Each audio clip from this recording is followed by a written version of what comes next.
Hey everyone, Robert Peake here from the Spontaneous Dungeon Master. I want to talk about some of those dreaded words, that dreaded phrase that you sometimes hear. It's what my character would do. Usually used to justify someone being a little bit of a jerk, frankly, right? The idea that, well, my character is this way, therefore, I get to behave this way. And often it's a way in which it makes the game a little bit less fun for everyone else, although maybe it's more fun for them to try exploring that particular aspect or piece of behavior that they're exhibiting. Had an experience recently. I did a 5-week improv course, or improv as we call it in the US, basically improvisational acting, with a great group called Imprology, a guy named Remy Bertrand. He's doing them online now. I highly recommend them. And I learned a lot about DMing, actually, and about playing from doing that, because I was looking at the whole thing through that lens. And in one particular scene, I was given a character, and then we were improvising. And my character was basically a traumatized veteran, someone very sort of stoic military man. We were in this scene, we were in the kitchen, and we all had our existing backstories and relationships and everything that was going on. And then at one point, one of the characters said something really interesting. So I had done something for them very minor, and they were obviously very upset. And I think they said, I can't even be grateful to you anymore. And at that point, two instincts kicked in. The improviser in me went, that's really interesting. Let's explore that storyline. There's a whole other relationship here, and I want to know more. But within milliseconds, another instinct kicked in and overrode that. And that was, no, my character is very emotionally repressed. My character wouldn't take the bait on that. And so I basically kind of shut it down. And after we're debriefing, we kind of went, yeah, you kind of blocked that. You kind of didn't, I realized I didn't open up to that possibility, and as a result, that character didn't get as much of a look in the scene as she could have. And it was a fascinating moment to me, because I've been kind of thinking about it ever since in the context of playing characters, in my case even playing loads of NPCs as a DM.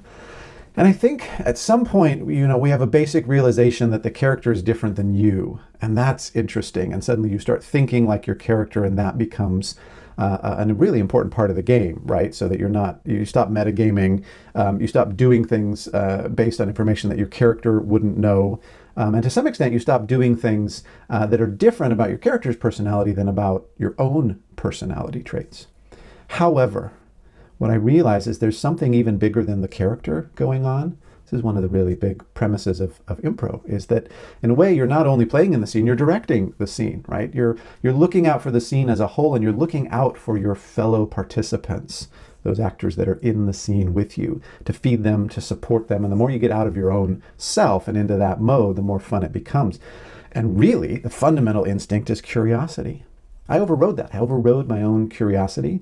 And what I ended up doing was playing not a character, but a caricature. Right? Why couldn't a traumatized veteran, someone that has been rather emotionally suppressed, still have a lot of concern for this person? And why was the backstory so important that none of the audience really knew anyway, rather than this in-the-moment establishing of a slightly different and perhaps more interesting relationship? Bringing all this away, back to D&D, I think our instincts to be curious, our instincts to go with interesting things that are happening in the story actually are more important, or should be given as much or more consideration, I think, than what my character would necessarily do. So there's some real overt ways in which it's what my character would do is really a thinly veiled, excuse to do something that you just wanted to do that is a little bit annoying to the other players or the DM. But there's a much more subtle level, I think, to this, and it's at that level where you start to realize the story is more important than you. The story is actually more important than you. And even more important than any of that is the enjoyment of everyone at the table, and everyone being included and being able to participate and being fed stuff that they can run with and work with and use. This is why session 0 can be incredibly important, right? To get some of the expectations out. But what I'm talking about as well is just in the moment, right? That instinct for curiosity, that instinct to do something or try something, to be yourself, your own improvising self, exploring this world, rather than falling back on it's what my character would do, is I think going to breathe a lot more life into your characters, to make them a lot more three-dimensional, right? To make them a lot more kind of inspired by a real person who's way more rich and complex than any backstory you could ever write. I think about Robin Williams, and to some extent it could be considered a criticism that every role Robin Williams played, he was playing Robin Williams. But at the same time, he's absolutely captivating and fascinating to watch because it feels like he's really present. He's really going for it. He's really curious and alive in those scenes. And you have this kind of sense of just, you've got to watch him because he's in the moment. And it almost feels like you don't know what he's going to do next a lot of times, even though it's scripted.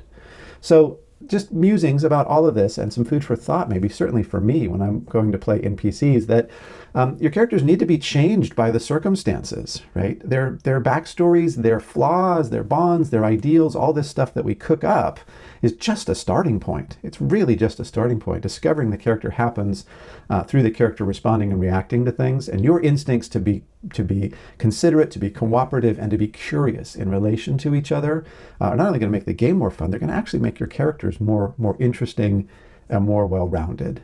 That's what I discovered. It was kind of a lesson that stung in the moment, right? Because I think of myself as someone that very much wants to enable, never wants to block, always wants to support the scene. But unpacking it, I realized there was a disconnect between me as a curious being and this character that really, again, was a caricature. When you have to choose, anytime, every time, go with the curiosity, go with the you, find how that fits with your character rather than the other way around. And I guarantee it's going to just create a more rich and interesting space for everybody to play in.